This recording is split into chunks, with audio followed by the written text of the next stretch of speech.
So, bongga. Snowing na naman. Kanina wala na yan. Snow lang eh. Yan, no? Okay. Snowing! Time check! 3:25 PM at hindi pa kami nagla-lunch. Naligo muna kami. Snowing! Okay,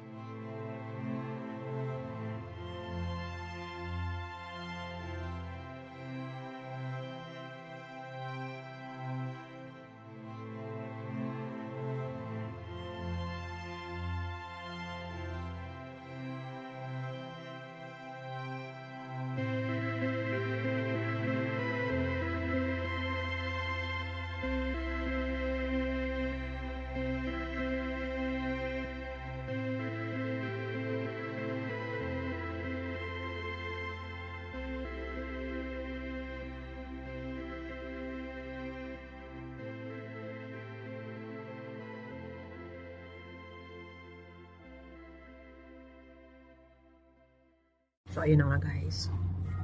Ang sarap nito, oh. Oh. Itadakimasu.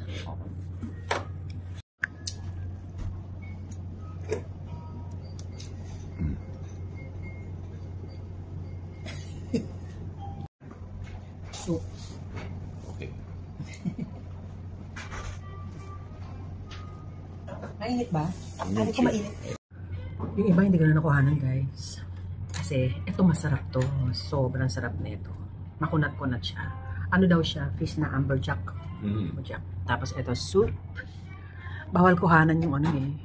Yung mismo kitchen. Kaya hanggang dito lang tayo. Hello guys. Ito pala ay fish sperm. Yeah.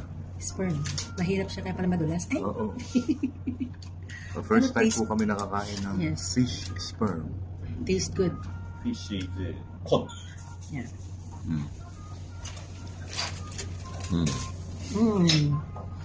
Michawishi. Wala mga gusto parang na. Lunch ka na.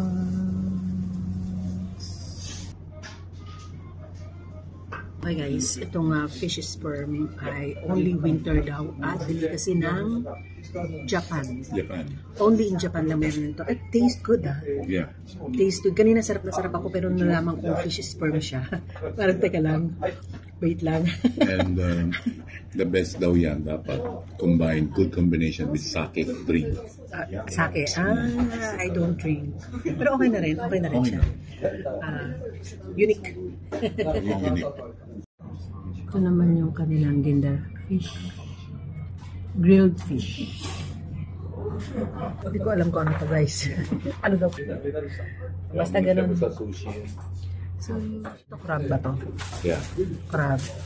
Isa-isa ko kinukuhanan guys kasi isa-isa siya dumarating.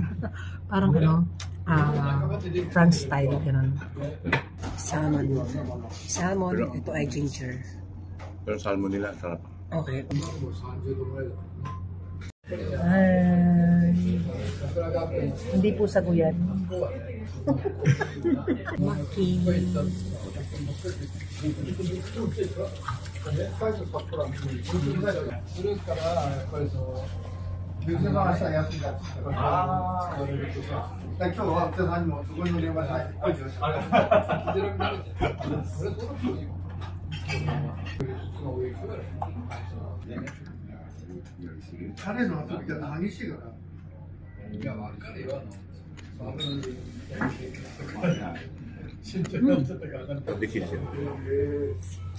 Dessert na kaagad.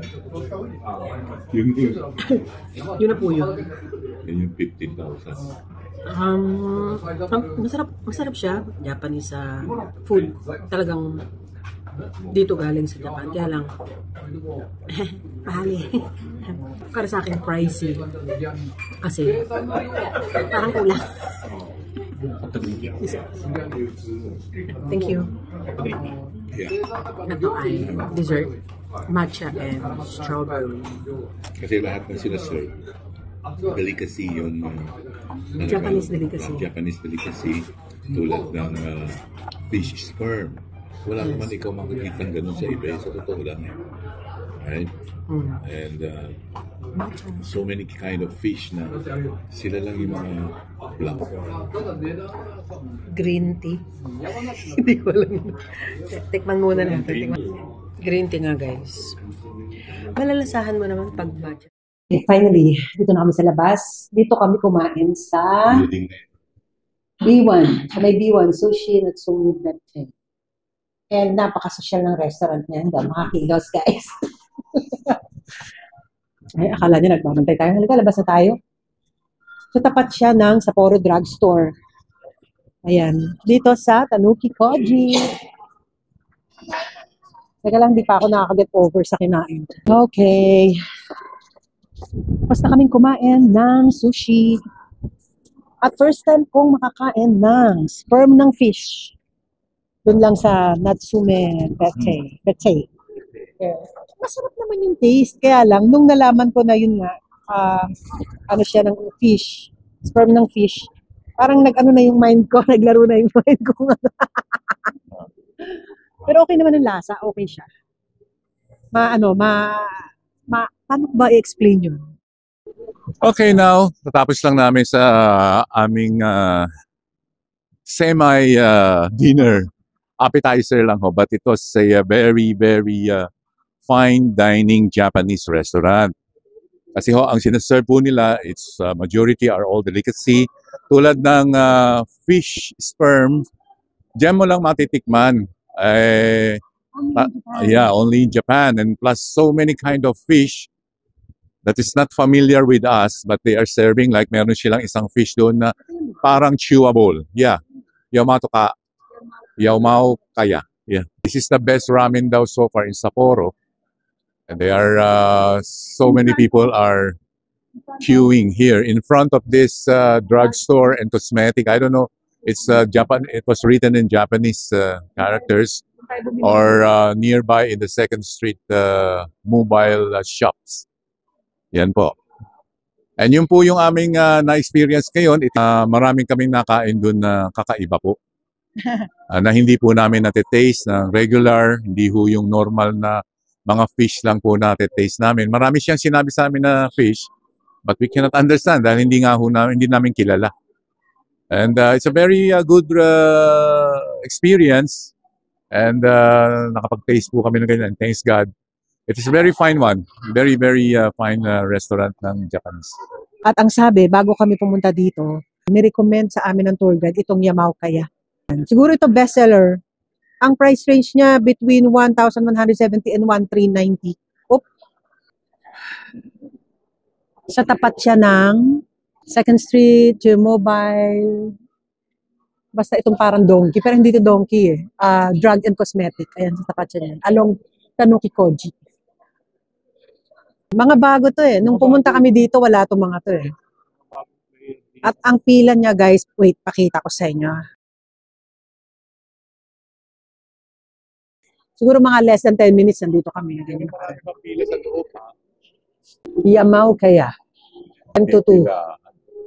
Hello guys, nakapasok na kami dito sa Yamao Kaya. Tingnan natin kung masarap. Order kami ng gyoza at saka yung kanilang yung naka-display sa labas. Yung pinakita ko sa inyo kanina.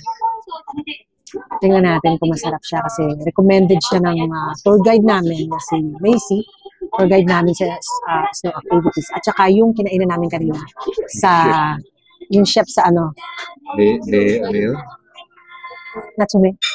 So, tingnan natin kung masarap na. Kasi sa totoo lang guys, hindi ako nabusog.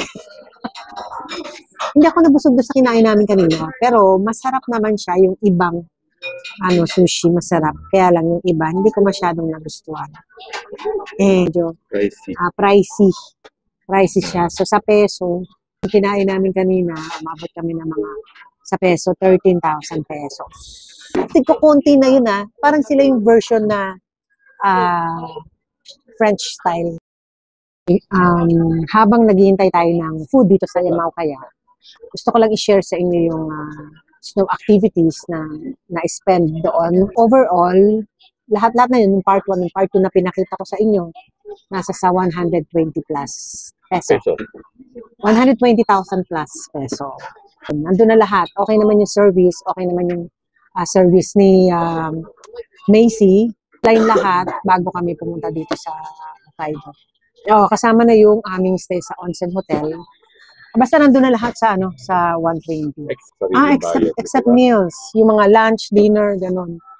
Meal ng tour guide namin. Kami nagbayad. Actually, choice naman niya yun eh.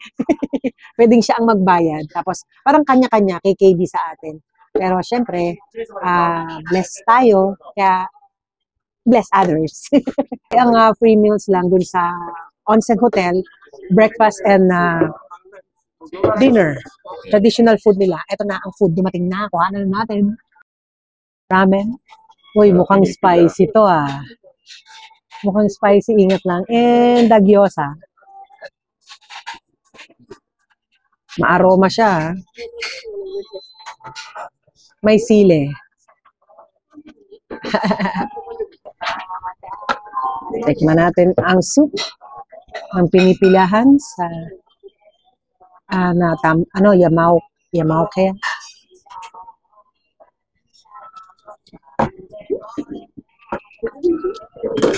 Masarap. Sarap nga. Pero wala naman siyang yung kumbaga parang wow sa compare sa Asahikawa Ramen Village. Pero malasa. Hindi ko lang alam yung noodles niya. Yung lasa niya masarap pero walang wow compared to Ramen House sa Asahikawa. Ramen Village pala. 7:25 na ng gabi. Gyoza.